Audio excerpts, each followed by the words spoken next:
बोल शंकर भगवान की जय, मैया भवानी की जय। एक बार प्रेमवा से बोली द गुरु बहिना, कार्तिक गणेश भगवान की जय। हरिंदर भैया नीलम दीदी के प्यार की जय। हर हर महादेव, हर हर महादेव। ताई गुरु बहिना, हम आप सबके बीच में बहुत सुंदर कथा लेके आइल बानी। रउरा सब यह कथा के भरपूर सुनब। यह कथा में का रहस्य बा, रउरा सब जब भरपूर सुनब तबे पता चली कि आखिर ये कथा में कहानी का बा, यह कथा से सीख का मिले वाला बा। आए हम रउरा सब के बीच में बहुत सुंदर कथा देवे जाता नी। रउरा सब असही हमरा रंभासी चर्चा गीत चैनल के सब्सक्राइब करत रही और लाइक करत रही। और जब कथा अच्छा लगे तो कमेंट में हर हर महादेव जरूर लिखवे गुरु बहिना। तो ये कहानी एगो पंडित और एगो दुसाध के बा। रउरा सब बड़ा प्रेम से ही कहानी के सुनब। कहानी के सुन के उतना ही प्रेम से हमके अपन दुलार प्यार भी देवे गुरु बहिना। आई हम कथा की ओर चलतानी, रउरा सब बड़ा ध्यान से कथा सुनी, यह आप सबसे निवेदन बा। तो देखिए, एगो गांव में एगो बहुत गरीब पंडित बाड़न। वो इतना गरीब बाड़न कि दिन भर जाए के कहीं से दूर से गांव से भिक्षा उक्षा मांग के लेके आओ तरन। तो शाम के उनकर पत्नी बनाओ तरी खियाओ तरी। लेकिन देखिए गुरु बहिना, ओह पंडित के एको संतान नहीं खे। ओह पंडित के एको संतान नहीं खे। वो बहुत व्याकुल बालो कि भगवान हमनी के एगो संतान ना देहले। हमनी के भगवान एगो बेटियों दे दीते, लेकिन आई गुरु बहिना ऐसा नसीब कि भगवान एको संतान हो पंडित के नहीं खंदेले। वो सही करते करते गुरु बहिना उनकर उम्र बीतल जाता। उनकर पत्नी बड़ा व्याकुल होता रही, भगवान के पूजा पाठ करत रही, तभी भी भगवान एको संतान उनका के नहीं खंदे। बेचारी रोज कहे तरी कि देखी इतना भगवान के जानता नहीं जा, इतना भगवान से प्रेम बा, तबो भगवान हमनी के एको संतान ना देहनी। पंडित जी कहतनी कि चला जब नसीब में ना होई तो कहाँ से संतान होई। लेकिन पंडिताइन गुरु बहिना कहतरी कि बताई, जब हमनी के बूढ़ हो जाए जा, हमनी के जब चल ना पाए जा, तो हमनी के सहारा के होई, के हमनी के एगो रोटी बना के दी। पंडित जी सुन के ओहो बहुत उनको दिल पर चोट लागता गुरु बहिना। ओहो सोचत रहन कि आखिर काहे ना हमरा के भगवान एगो संतान देहलन। इतना भगवान के पूजा पाठ करे नी जा, इतना भगवान के भक्ति करे नी जा, तभी भी भगवान हमें के एको संतान ना देहनी। कहने कि काहे ना हम कौनो बढ़िया हम ये देखे वाला सुने वाला से अपन नसीब दिखाई, अपन कुंडली दिखाई। कौनो तेजस्वी ब्राह्मण से अपन कुंडली दिखाई कि आखिर हमरा कुंडली में संतान बा कि नहीं खे। आई गुरु बहिना, वो पंडित जी जो तरन पूछ तरन की अगर जे कोई तेजस्वी होई, तेज होई, तो हमके बताई कि हमारा कुंडली में संतान बाड़न की ना। ऐसे कि बुझाता कि भगवान हमनी के संतान के सुख ना दी हैं। गुरु बहिना पंडिताइन कहली कि देखी रउराज कहीं न जाई, एगो बाबा आओ तरन, उनके से अपन कुंडली देखावल जाई कि हमनी के कुंडली में एको बेटा बेटी बा कि ना। आई गुरु बहिना जब पंडिताइन इतना बात कहली, पंडित सुन के बड़ा उनका सुकून मिलल। कहतरन कि तू तो बहुत बढ़िया बात कहलू हा, हम आज कहीं ना जाई, आज जो बाबा के इंतजार करब कि वो बाबा कब हमारा द्वार पे आई हैं, तो हम उनका से अपन कुंडली दिखाई कि हमारा कुंडली में एको संतान बा कि ना। वो पंडित जी ओह बाबा के राह निहारत आहे गुरु बहिना कि कब वो हमरा द्वार के वो रही हैं। जब 12-1 बजल बा दोपहरिया हो गइल बा त देखा तरन की एगो बाबा धोकरी उकरी झोरी उरी लेके उनका द्वार के ओर चलल आवतारन। जब पंडित जी देखलन तो पंडिताइन के आवाज लगावतारन कि अरे पंडिताइन पानी उनी लेके आव। बाबा आगुनी बेचारी पंडिताइन खुशी के मारे उछल कूद होके पानी उनी लेके जातारी, बाबा के पैर वैर छुअतारी। अब जब पानी उनी बाबा पी लेलन गुरु बहिना आराम से बैठल लो, शांति हो गई लो। पंडित जी कहनी कि ए बाबा हम यही खातिर रउरा के बुलौले बानी कि हमर कुंडली देखी कि हमरा कुंडली में एको संतान बा कि ना। बाबा कहनी कि कौनो बात ना। अब पंडिताइन के कहनी कि तू अपन कुंडली देखई ह, हमू अपन कुंडली देखाई, दोनों आदमी देखावल जाई, कौनो आदमी के तो किस्मत में एगो संतान होई। जब बाबा उनकर हाथ होत देखनी तब पंडित जी से कहतनी कि देखा तहरा नसीब में एगो संतान बा, लेकिन ओकरा खातिर बड़ा तपस्या करे के पड़ी। पंडित जी कहनी कि बाबा रउआ जवन कहब तवन हम करब, हमके खाली उपाय बताई कि आखिर करे के का पड़ी।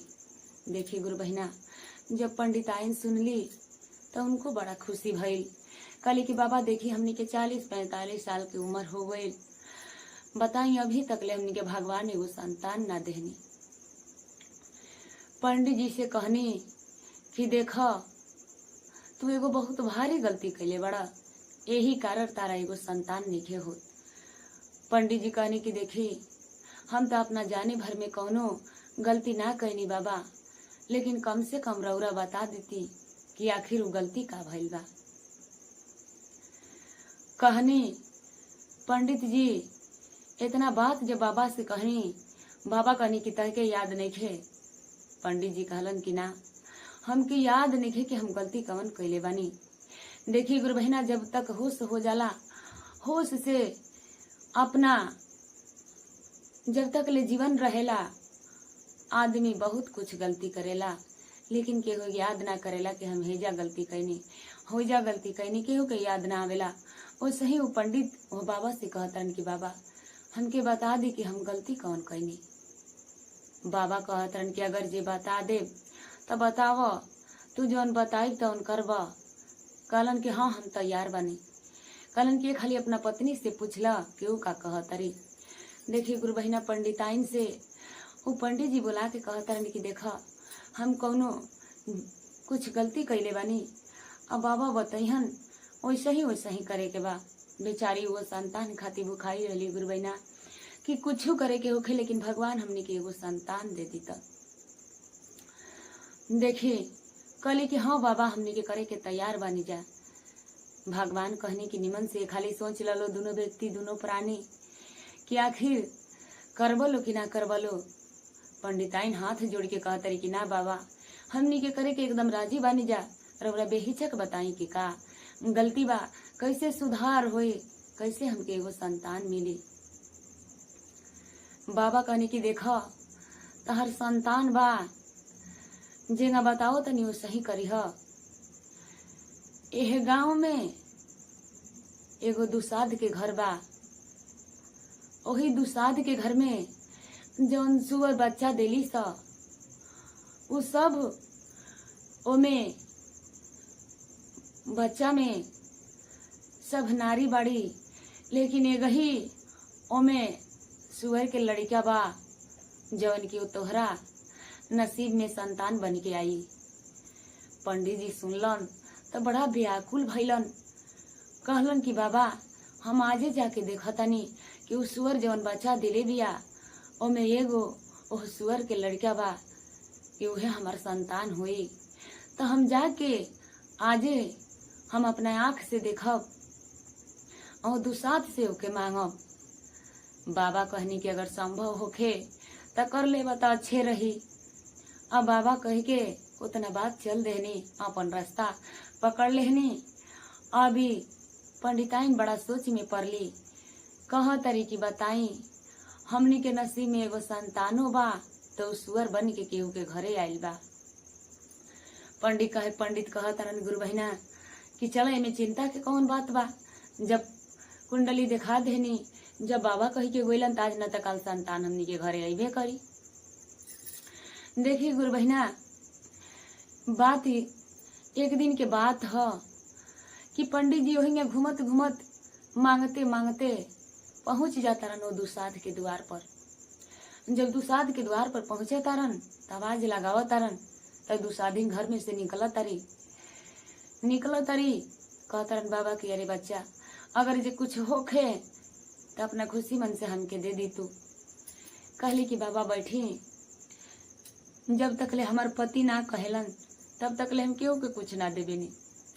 बाबा कहनी कि बताओ ना, ई कौन नहीं थी वाली बात बिया, अरे कौनो भिक्षु भिखारी द्वारी पावे तो ओके पाव भर दे के विदाई कर देवे के चाही। कहली कि ना ना दादा हम कुछ ना दे, जब तक ले वही है ना लेके सब सुअर चरावे लेके गोइल बाड़े, जब तक ले घरे लौट के अहे ना हम रौरा के कुछ नहीं की दे सकत। अगर मंजूर बा तो रौरा बैठी, और नहीं के मंजूर तो कहीं और देख ली। लेकिन ओहो पंडित के तो ओ सुअर के बच्चा देखे के रहे कि आखिर उहे हमार संतान बन के आई। बाबा बैठल बैठल बैठल बैठल साँझी हो गई, 6 बज गई, शाम के 7 बज गई। इन्हें पंडिताइन इंतजार करत तनी कि आखिर वो सुबह से जाके अभी तक के घरे ना आइले। देखिए गुरु बहिना, बेचारी बड़ा व्याकुल बाड़ी कि अब तक ले घरे लौट के हमार पतिदेव ना आइले, आखिर बात का भइल, कुछ अनहोनी त ना हो गइल। लेकिन ना, बेचारा आस लगा के बैठल बड़न कि अब दुसाध सुअर चरौरी में से लेके आई हैं तो हम वो बच्चा के देखब कि उहे हमार संतान बन के आई। देखो तारन ताकत ताकत बैठल बैठल अब बेचारा दुसाध का करतारन कि अपन सुअर हकले बड़न होने से। ए गुरु बहिना, लेके अपन चरौरी में से सुअर अपना द्वार पर लेके आओ तारन। जब आवो तारन तब पंडित जी देखलन तो बड़ा उनकर मन खुश भइल। आओ तारन तो में के उहे सुअर बच्चे देले रहे, और बाकी कौनो न बच्चा देले रहली सा। देखी ओ का भइल कि जब द्वार पर लेके अइलन तो लगलन पंडित जी पूछे के बच्चा सुअरिया तार कौ बच्चा देले भी। लगलन कहे कि बाबा देखी एमे एक ही लड़का पैदा भइल बा, नहीं तो सब लड़किए बाड़ी लो। ओ सुअर के गुरु बहिना, बाबा कहने के तनी देखा दी तो हमके। कहलन दुसाध की कीने होने के बाका। पंडित जी कहलन कि हाँ जरूरत पड़ी तो आदमी खरीदिए ली। अब देखिए गुरु बहिना, जब देखौलन तब पंडित जी सोचे लगलन कि काहे ना हम एके अपना घरे लेके चली, काहे ना हम पैसा देके खरीद ली। ओ दुसाध से कहतरन कि बताओ के बच्चा के बेचब। कहलन दुसाध की बताई, काहे ना बेचब, तो हमारी ये काम बा तो हम काहे ना बेचब। बाबा कहलन कि ठीक बा। वो पंडित देखी जाके पंडिताइन से मैं बात बताओ तरन गुरु बहिना घरे। पंडिताइन कहली कि देखी अगर जे हमनी के एगो सुअर रखे लागी जा तो हमनी के लोग रास्ता ना चले दी। कही कि सुअर लिया के द्वार पर रखले बड़ा सा, सुअर लिया के रखले बड़ा सा, लेकिन केहू हमनी के बात समझी ना। जाए दी, जब भगवान कहले बने कि उहे हमरा कोख में संतान बन के आई तो का जाइल बानी। लेकिन पंडित कहलन कि ना ना हम कौनो उपाय से ओके खरीद के अपना द्वार पर लेके आई जरूर। देखी गुरु बहिना, भगवान की लीला केहू न जानेला। बेचारा से ना रहा गोइलन तो ईश्वर के बच्चा के खरीद लियलन। ओके इतना सेवा सहाय करे लगलन, ओके इतना प्रेम से भोजन खियावे लगलन कि जवन जे उ जाके कहीं खेत में कहीं घास में चरत रहे तवन घरे जाके आदमी लेखा भोजन करे लागल। वही न करते करते करते करते तले एक दिन के बात है गुरु बहिना कि वही रास्ता से गाड़ी होके गुजरत रहली सा और पंडित जी के द्वारवा से। तब तक ले बेचारा कूदत फानत आइल और गाड़ी के नीचे पड़ गईल, दबा के उस सुअर के बच्चा मर गई। जब मर गईल पंडिताइन देखली तो छाती पीट पीट रोए लगली। कह तरी कि बाप रे बाप, एगो अपन मन बहलावना मन भुलवावना रखले रनिहा ओहो छोड़ के हमके चल गई। एकर मतलब कि हमनी के नसीब में कोनो संताने नहीं खे। लेकिन वो ये बात भुला गो रहली कि वही सुअर के बच्चा तारा कोख में संतान बन के आई। जब ओकर मौत हो गई, पंडित जी का कैलन कि अंतिम संस्कार उस सुअर के बच्चा के कर देहलन। अब उहे पंडिताइन के गर्भ में पड़ गई गुरु बहना। जब पंडिताइन के गर्भ में पड़ल, बीतत बीतत 9 महीना बीत गईल। उस बच्चा जन्म लेहलस उनका घर में लड़का। जब लड़का जन्म लेहलस त ओ बाबा इहो बात कही के गई रहलन कि जब एह लड़का के घर में तहरा जन्म हुई त पंडिताइन से कहले रहलन कि तारा पति देव के मृत्यु हो जाई। अब यह बात सोचस जस दियन निराश तो सोचस पंडित जी के बड़ा सेवा सहाय करस। लेकिन पंडित जी से ना बतौले रहली कि जब ही बच्चा हमारा कोख से पैदा ली तरह और मृत्यु हो जाई, रौरा मर जाई। पंडित जी सोचस कि बाप रे बाप, हमरा के कितना सेवा सहाय कर तारी, पहले से बहुत बदलाव आयल बा। लेकिन देखी गुरु बहना, भगवान इहो पूछले रहनी कि बताओ कि पति के सुख चाहतारू कि बेटा के सुख कली कि ना भगवान। पंडित जी, हे बाबा, पति के सुख तो भोग लेनी, हमके बेटा के सुख है खाली भोग लेवे दी। अब देखिए गुरु बहना, जब वो बच्चा के जन्म होता पंडिताइन के गर्भ से, तब तक ले पंडित जी के मौत हो जाता। पंडित जी के मौत हो जाता, सारा गांव लोग लागल कहे कि अरे बाप रे बाप, एगो तो संतान ना उतरल, संतानो भइल त पंडित जी के मौत हो गई। बेचारी वहिया करते करते अब लगली भगवान के पूजा पाठ करे, कीर्तन भजन करे, करते करते बेटा सियान हो गई, शादी ब्याह कर देली। लेकिन भगवान की चर्चा ना छोड़ली, शादी ब्याह कर देली, घर में पतो आ गई, नात नातिन हो गई, बूढ़ हो गई। जब तक ले जियली भगवान के चरण ना छोड़ली। आई गुरु बहिना, कहल जाला कि अजगर करे न नौकरी, आ पक्षी करे न काम, अदास मलुका कह कर गए सबका दाता राम, सबके दाता राम हवन। आई ओहिंगा करते करते पंडिताइन के दिन गुजर गई भगवान के चरण में। पंडिताइन आपन सारा जीवन भगवान के दरबार में लगा देहली, भगवान की भक्ति में लगा देहली। अपना पुत खाती, अपना बहू खाती बहुत कुछ करके गोली ओ भगवान के दरबार से। तो कहे ना हमनियों के भगवान के चरण पकड़ी जा, भगवान के सेवा सहाय करी जा, भगवान से प्रेम करी जा। अरे आदमी से प्रेम सभी करेला गुरु बहिना, लेकिन एक बार भगवान से प्रेम करके देखी। ताही जी यही जे अपना वाणी के विराम देतानी। एक बार प्रेम से बोल दी शंकर भगवान की जय।